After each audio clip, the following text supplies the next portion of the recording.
Welcome to our show. This is Bronx Beats, and I'm Jody Dietz, and this is Betsy Caruso. Okay, what are we talking about today? So today we're going to talk about Schenectady. Schenectady? Oh my god, I hate Schenectady. My cousin invited us for Thanksgiving, and I told my husband I'm not going. It's disgusting. Who arranged this? No. Honey, you're confused. Not Schenectady. Synecdoche. Synecdoche is a figure of speech in which a word or a phrase refers to a part of a whole or vice versa. Okay, I get it. Like all hands on deck, the hands represent the whole body. Yes, exactly. Okay, exactly. all right. Who's our speaker today? This is Oriana. She's from the Emily Dickinson Museum. She's going to tell us about Schenectady. How are you guys today? We're doing Phenomenal. okay, you know. So what do you want to talk about?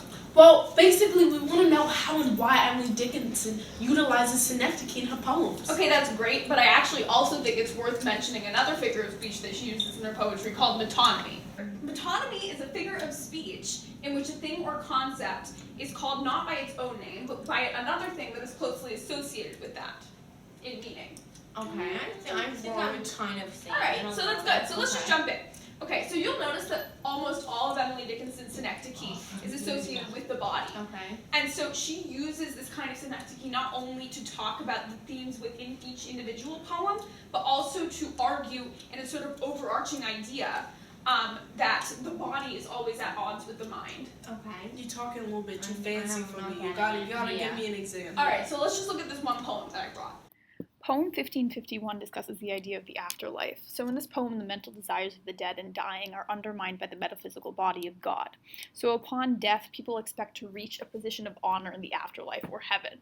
And God's right hand in this poem is used as synecdoche to represent an association of the right side of the body with religion and honor.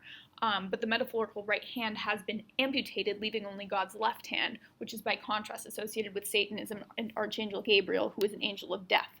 So essentially the mind desires goodness in heaven while the metaphysical body provides Satanism in hell. And in this case, the synecdoche reinforces that the body and mind are separate and often conflicting forces. Also, you could argue that through her use of synecdoche and metonymy, Dickinson is also saying essentially that the whole body represents a sort of overarching societal system, and inherently by using synecdoche, she's highlighting the individual parts of this body and therefore emphasizing individual autonomy and agency over the external factors that influence the self. Okay, I think I'm getting this. Let me try this analysis Here we thing. go. Okay, so, Much Madness is Divinest Sense illustrates the point Oriana was making earlier, that by focusing on the individual parts through synecdoche, Dickinson puts an emphasis on the individual. First, the synecdoche is in the second line of the poem, the discerning eye. The eye is representing a part of the individual. The speaker is basically saying that those who are perceived by society as insane or mad are actually the most sensible. They are discerning. This focus on the eye emphasizes the fact that only certain individuals behave this way. She highlights individual emotion and agency in the face of a rigid social structure. Dickinson uses the word majority when referencing the rest of society. She portrays the majority as the ones who have the starkest madness, suggesting that those who live disciplined lives are actually crazy. Okay, Jody, go for it. In After a Great Pain, you'll see that the synecdoche is very internal as it refers to the nerves in the heart. In the context of the poem, people experiencing pain are figuratively shattered, and Dickens's use of synecdoche mirrors this, since she's literally breaking down the body to its individual pieces. This is again an emphasis on individual agency in a large structure, as by using synecdoche, Dickinson demonstrates that the parts of the body have literally stopped functioning and have therefore shown their individual power. Okay, so let's just look at one more poem. It's called My Life Had Stood a Loaded Gun. So this is a persona poem in which the speaker is a loaded gun, which initially is passive and stands in corners, but eventually shifts to being an active force. So after this shift, the speaker smiles with the Vesuvian face.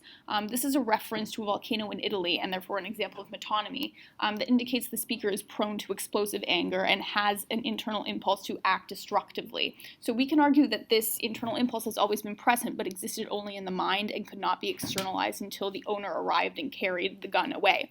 So we can therefore argue that the mind's desires do not reflect the body's actions, which is clear through this example of metonymy. Dickinson also references the adduct's deep pillow as another example of metonymy. It represents self-mutilation as the adduct plucks its own feathers. The speaker states that it is better to guard her master's head than rest in the adduct's pillow. Since the persona is a loaded gun, this suggests that it is better for violence to be manifested outside your body than expressed through self-destruction. The use of the adduct in conjunction with the master's head also illustrates the fact that the speaker has emerged from the corners and is now an activated force. And that's all we have time for today, Oh, okay. ladies and I should gentlemen. put my English Thank you so teacher. much. Thank you. Ooh, we Thank call you her so right much after. for having Thank you me. so Okay. much, Thank you so much. Oriana. So great. This was so I great. don't know. This She's a little so I don't know what to too much. I don't do. listen to it.